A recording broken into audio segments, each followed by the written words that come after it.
आज एक महत्वपूर्ण संदर्भ भी हम सबके बीच में है, क्योंकि 1956 में जब नई विधानसभा बनी तो आज ही के दिन पहली विधानसभा की बैठक हुई थी। मध्य प्रदेश विधानसभा की गौरवपूर्ण यात्रा के 68 वर्ष पूर्ण होने पर आप सभी माननीय सदस्यों को हृदयपूर्वक बहुत बहुत बधाई, बहुत शुभकामनाएं। लोकतंत्र की जननी कहे जाने वाले दुनिया के सबसे बड़े लोकतांत्रिक देश भारत ने अपने महान संवैधानिक प्रावधानों के माध्यम से प्रजातांत्रिक व्यवस्था का एक अनुपम उदाहरण स्थापित किया है। लोकतांत्रिक व्यवस्था को सुदृढ़ बनाने में राज्यों के विधानमंडलों की महती भूमिका रही है। हम गर्व के साथ कह सकते हैं कि अपने स्थापना के 68 वर्ष पूर्ण कर रही मध्य प्रदेश विधानसभा का संसदीय परंपराओं के निर्वहन में एक गौरवशाली इतिहास रहा है। 15 अगस्त 1947 को स्वतंत्रता प्राप्ति के उपरांत जब 1956 में राज्यों का पुनर्गठन हुआ तो मध्य प्रदेश एक राज्य के रूप में अस्तित्व में आया। इसके घटक राज्यों में मध्य प्रदेश, मध्य भारत, विंध्य प्रदेश एवं भोपाल थे, जिसकी अपनी अपनी विधानसभाएं थीं। पुनर्गठन के पश्चात चारों विधानसभाएं एक विधानसभा में समाहित हो गईं एवं 1 नवंबर 1956 को नई विधानसभा अस्तित्व में आई एवं इसका पहला अधिवेशन 17 दिसंबर 1926 को प्रारंभ हुआ। मध्य प्रदेश विधानसभा के प्रथम अध्यक्ष पद्म विभूषण स्वर्गीय कुंजीलाल दुबे जी ने सदन में अपने पहले अध्यक्षीय संबोधन में विश्वास जताया था कि मध्य प्रदेश देश का गौरव बनेगा। प्रदेश की विधानसभा संसदीय नियमों के निर्वहन में एक मिसाल कायम करेगी। आज 68 वर्ष उपरांत मुझे कहते हुए बहुत संतोष और हर्ष होता है कि इन 7 दशकों में मध्य प्रदेश की विधानसभा ने भारत के संसदीय इतिहास में अपना नाम स्वर्णाक्षरों में अंकित किया है। 7 दशक के इस कालखंड में विधानसभा ने प्रदेश के विकास और यहाँ के नागरिकों के कल्याण के लिए कई ऐतिहासिक निर्णय लिए हैं। वे सरकारों के माध्यम से धरातल पर उतरे हैं और आज जब हम प्रधानमंत्री नरेंद्र मोदी जी के नेतृत्व और मार्गदर्शन में विकसित भारत के संकल्प की सिद्धि में द्रुत गति से जुटे हैं, उस समय स्वर्गीय कुंजीलाल जी के शब्दों में मध्य प्रदेश देश का गौरव बन रहा है। यह हमारे लिए प्रसन्नता का क्षण है। भारत को लोकतंत्र की जननी कहा जाता है क्योंकि यही वह भूमि है जहां शासन व्यवस्था में लोकतांत्रिक मूल्यों का सर्वप्रथम बीजारोपण हुआ।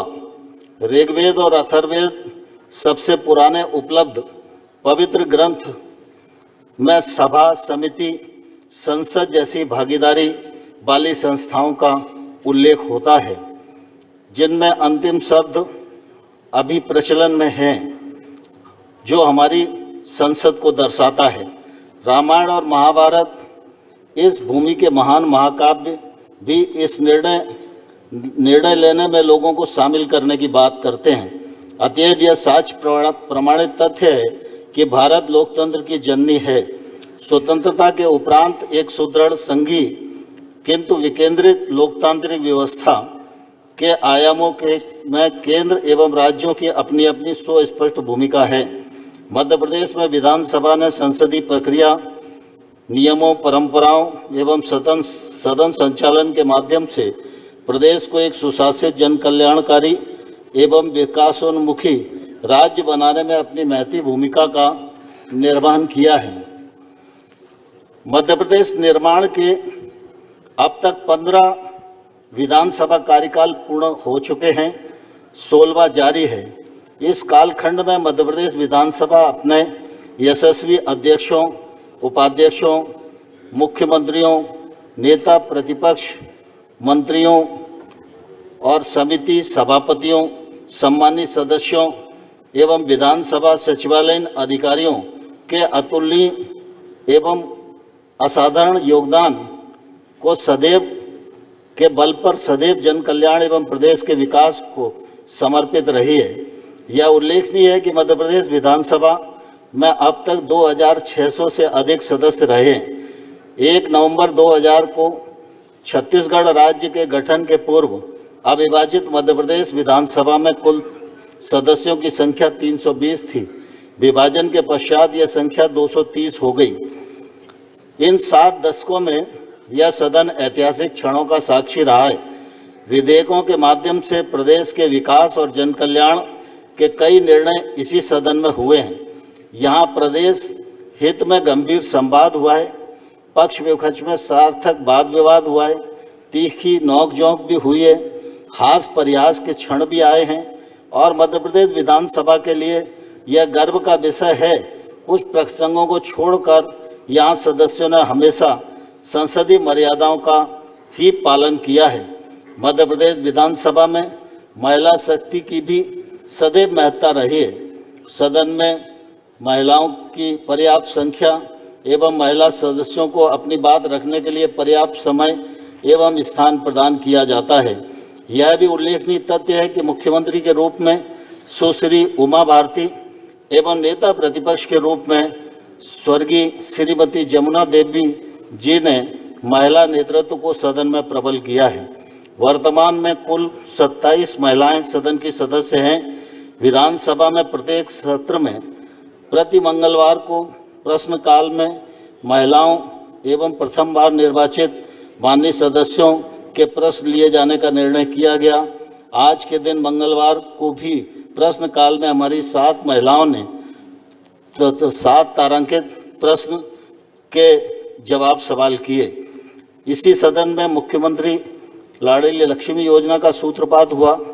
प्रदेश में बालिका सशक्तिकरण और लिंगानुपात में सुधार के लिए पूरे देश में यह विधानसभा मिसाल बनी। निर्भया कांड के पश्चात बलात्कार के प्रकरण में दुष्कर्मी को फांसी की सजा का प्रावधान करने वाली देश की पहली विधानसभा मध्य प्रदेश ही थी।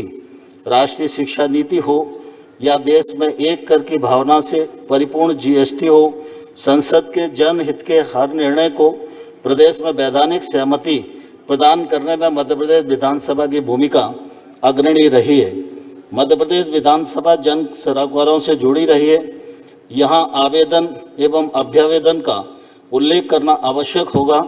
मध्य प्रदेश का कोई भी नागरिक जिसका शासन स्तर पर कोई कार्य नहीं हो रहा है और उसके द्वारा शासन के अधिकारियों के समक्ष आवेदन देने के पश्चात भी कार्य का निराकरण नहीं हो पाया है, तो वह आवेदन अभ्यावेदन समिति के समक्ष प्रमाण के साथ कर सकता है। इस पर समिति संज्ञान लेती है। मध्य प्रदेश विधानसभा ने कोरोना के संकट काल में लॉकडाउन के दौरान लोगों को उनके गंतव्य स्थान पर पहुंचाने के लिए मध्य प्रदेश विधानसभा ने बीड़ा उठाया था। इस दौरान विधानसभा ने एक कॉल सेंटर स्थापित किया जिस पर संपर्क करने वाले लोगों को इस विषम परिस्थिति में उनके घर पहुंचाने का कार्य कोरोना काल में किया गया। मध्य प्रदेश विधानसभा की महिला बाल कल्याण समिति, कृषि विकास समिति, अनुसूचित जाति एवं अनुसूचित जनजाति वर्ग के कल्याण संबंधी समिति, पिछड़ा वर्ग कल्याण समिति ने समय समय पर इन वर्गों के कल्याण एवं उत्थान में अपनी भूमिका निभाई है। माननीय सदस्य जनता की आवाज़ होते हैं, इसलिए विधानसभा अध्यक्ष के नाते मैंने पहल की कि सदन में पहली बार चुनकर आए विधायकों को प्रोत्साहित किया जाए। उनकी आवाज़ उनके अनुभव के आगे अनसुना न रह जाए। सदन की गौरवशाली परंपराओं को बनाए रखते हुए यह व्यवस्था बनाने का प्रयत्न किया कि शून्यकाल की सूचनाओं में पहली बार चुनकर आए विधायकों को सूचनाओं में प्राथमिकता का क्रम सबसे ऊपर रखा जाए। पहली बार निर्वाचित 3 सदस्यों की सूचनाओं को उस दिन स्वीकार किए जाने की व्यवस्था भी दी गई जिस दिन वे प्राप्त हुई। इस कदम को 16वीं विधानसभा में एक नई परिपाटी के रूप में निरूपित किया गया। नवाचार को आगे बढ़ाते हुए एक और व्यवस्था दी गई कि प्रश्न पूछने वाले सदस्यों को विधानसभा का कार्यकाल समाप्त हो जाने के बाद भी अपने प्रश्न का उत्तर मिल सकेगा। व्यवस्था के अनुसार अब विधानसभा के विघटन के पूर्व सत्र तक लंबित प्रश्नों के अपूर्ण उत्तर व्यवगत नहीं होंगे। इसके संबंध में परीक्षण कर प्रश्न एवं संदर्भ समिति द्वारा कार्रवाई की जाएगी तथा समिति द्वारा अनुशंसा सहित प्रतिवेदन प्रस्तुत किया जाएगा। समन्वय, प्रशिक्षण और नवाचार की त्रिवेणी के माध्यम से यह प्रयत्न किया गया है कि विधानसभा की कार्यवाहियां राजनीतिक विचार से ऊपर उठकर जन सरोकार का मंच बन सकें। प्रौद्योगिकी के हस्तक्षेप से विधानसभा के प्रभावी कार्य को पारदर्शी, त्वरित और जवाबदेह बनाने की दिशा में ई विधान पोर्टल और मोबाइल ऐप एक उल्लेखनीय पहल है। तकनीक के माध्यम से कदम ताल मिलाते हुए ई विधानसभा की प्रक्रिया को अपनाया गया है ताकि पूरी विधानसभा हाईटेक और डिजिटल बनाई जा सके। मध्य प्रदेश विधानसभा का पुस्तकालय बहुत ही समृद्ध इन अर्थों में है कि संपूर्ण भारत में अन्य किसी भी राज्य में विधानसभा के पास इतना बृहद और समृद्ध पुस्तकालय संभवतः नहीं है। प्राचीन ग्रंथों, संदर्भ पुस्तकों, वेदिक साहित्य, इतिहास, पुराण, संसदीय प्रणाली, मानव शास्त्र एवं अनेक विषयों पर भाषाओं में विश्वलेखों की असंख्य पुस्तकों का भंडार है। विधानसभा सदस्यों और शोध छात्रों को प्रचुर साहित्य सामग्री सहज उपलब्ध हो जाती है। 26 नवंबर 2024 को भारतीय संविधान ने गौरवशाली 75 वर्ष पूरे कर लिए हैं। यह संविधान का वह अमृत काल है जिसमें विधानमंडलों की भूमिका रही है। संविधान के 75 वर्ष के अवसर पर यशस्वी प्रधानमंत्री नरेंद्र मोदी जी ने संसद को संबोधित करते हुए 11 संकल्प रखे हैं। इन सभी संकल्पों का पालन एक नागरिक के नाते के साथ साथ विधानमंडल के सदस्य के रूप में हम सभी के लिए करना अत्यंत आवश्यक हो जाता है। मध्य प्रदेश विधानसभा लोकतंत्र का एक ऐसा मंदिर है जहां संविधान में पूर्ण आस्था के साथ जन कल्याण की ऋचाएं भी रची जाती हैं। 7 दशक की इस संसदीय यात्रा ने इस विधानसभा को अपने हर अनुभव से समृद्ध बनाया है। मुझे पूरा विश्वास है कि यह सदन सदैव लोक कल्याण की पताका फहराता रहेगा। सभी सदस्यों को इस पावन अवसर पर मेरी ओर से बहुत बहुत बधाई, बहुत बहुत शुभकामनाएं। जय भारत, जय मध्य प्रदेश।